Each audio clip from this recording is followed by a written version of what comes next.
Spencer Lazara, MMAinterviews.tv, on the phone with Cody McKenzie, set to fight Yves Edwards at Fight for the Troops, January 22nd. Cody, talk to us a little bit about your training and what you've been doing.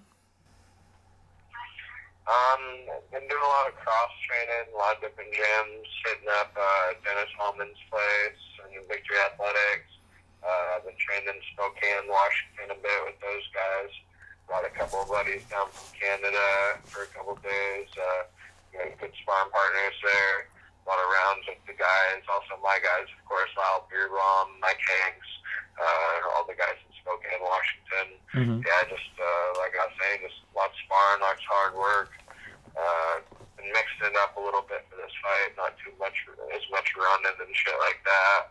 More just scrapping. But I feel like I'm in great shape. Did my rounds today. Had a bunch of guys train on me, and yeah, I felt great. Feel like I'm gonna go in there and beat Yves up. So what kind of game plan are you putting together? And you obviously been working a lot on the stand-up. Try to use your reach advantage. Yeah, just everywhere pretty much. I've always had a pretty well-rounded game. Most guys who are better at me than standing can't hang on the ground with me. And most guys who are better than me on the ground can't hang at the stand-up and can't take me down. So I've always feel like I've had a good balance. And then I always got my move to finish people whenever they make a mistake. So I got a good thing going for me right now. I feel I'm young. I'm in the prime of my career, and I'm looking to be world champ. Once I scrap up a few more people, hopefully I can get a shot. Talk about you said you're in Florida training with Jonathan Brookins and Krazy Horse Bennett. How's that experience been for you? His name's not Krazy Horse no more. It's Kid Chaos. You don't like Krazy Horse. Why is that? I think he's trying to ditch that old image, so he came up with the new nickname Kid Chaos. He doesn't want to be known as Krazy no more. Kid Chaos, I don't know, it's much better, but but no, Charles is actually a real good guy. I've never hung out with him before. I've seen a lot of stuff on the internet, and he's pretty famous to the hardcore fans, of course. But no, he's actually a real down-to-earth, mellow guy. I think he's real cool. And Brookins, it's been great living with Brookins. I've only been here a couple days so far, and we've been working hard. I'm all worn out right now, just watching some TV before I go to bed, relaxing, drawing pictures, it's been good down here. I've never been to Florida.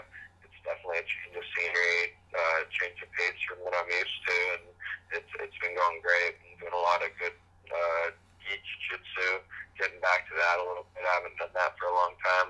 I started out in the gi a little bit, doing some judo when I was younger, and I did a year of jiu-jitsu before, so I used to gi kind of got me my start. So I like throwing it on again, kind of getting back to the roots, from the roots to the fruits. For this fight, how important is it for you? And you're facing obviously a pretty experienced guy here. It's another fight to me, but at the same time, I am fighting a very experienced fighter, and even somebody I'm a fan of.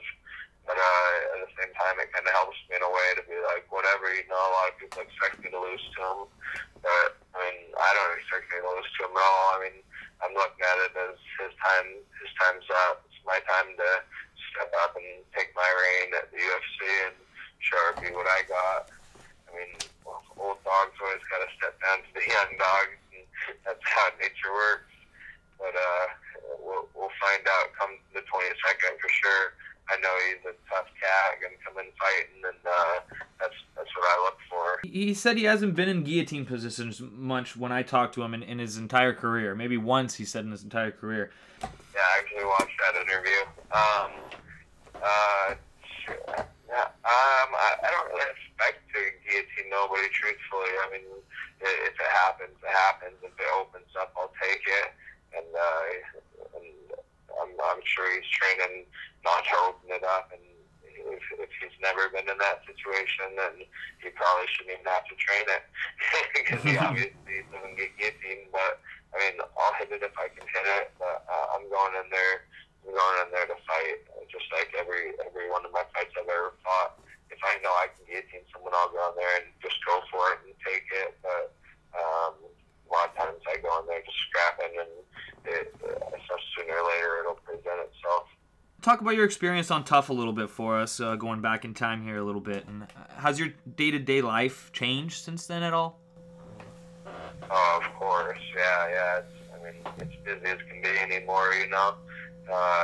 Always, I mean, you can't even go down to your local bar, you know. It's too busy. Always a lot of pictures, a lot of autographs.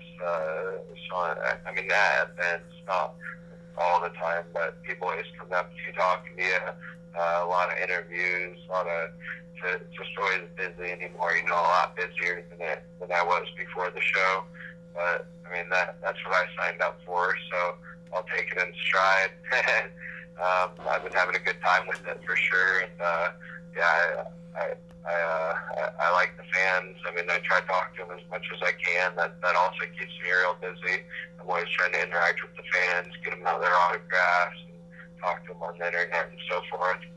But yeah, just since the show, mostly just been real busy, looking to get a little time to myself here, maybe after this fight, or maybe I'm hoping to get on if there's a card in March in Seattle, I'd like to get on that card for sure, but maybe after that one I'll take a little break and go hang out with the fam and everything.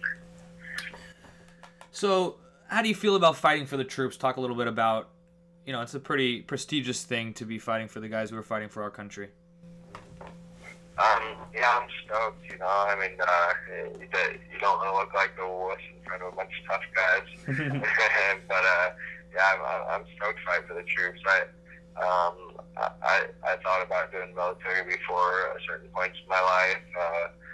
And yeah, I've always respected military people. I'm actually bringing one of my good friends down who did some time in special forces and served over in Afghanistan and other places. So, yeah, I mean, I'm definitely stoked to be. It's an honor to be fighting for the troops.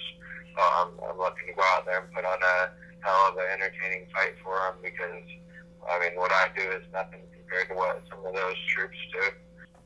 Definitely. I'm sure it'll be a great atmosphere in that fight, at that event. So you said you're moving to Vegas, planning to move to Vegas and spend some time in Los Angeles coming up? The reason for Vegas is just because I know some people there more than anything, and it's just constant training. I mean, anytime I need a good sparring partner, I can go find one there, because there's just so many good fighters. Talk to me again about Nam and wanting to avenge your loss. Nam's a great guy. He's yeah, we're real good friends, but business is business, and I feel that my stock and my ranking isn't as high because I took that loss to him on national television, and yeah, so I'm looking to fight Nam. Do you think, I mean, 145, that's got to be, you have to cut off an arm, I would think, to get there. So how do you expect to have that fight happen, since he dropped down? Oh, no, not at all. I can make 145 very easily. I could probably, I might even be able to make 135 if they pay me enough. Wow, so how come you're fighting at 155? I'm from the Middle East, and I thought I weighed in at 144 without even cutting any weight. I fight at 55 because I hate cutting weight. I don't like dieting. I like eating burritos and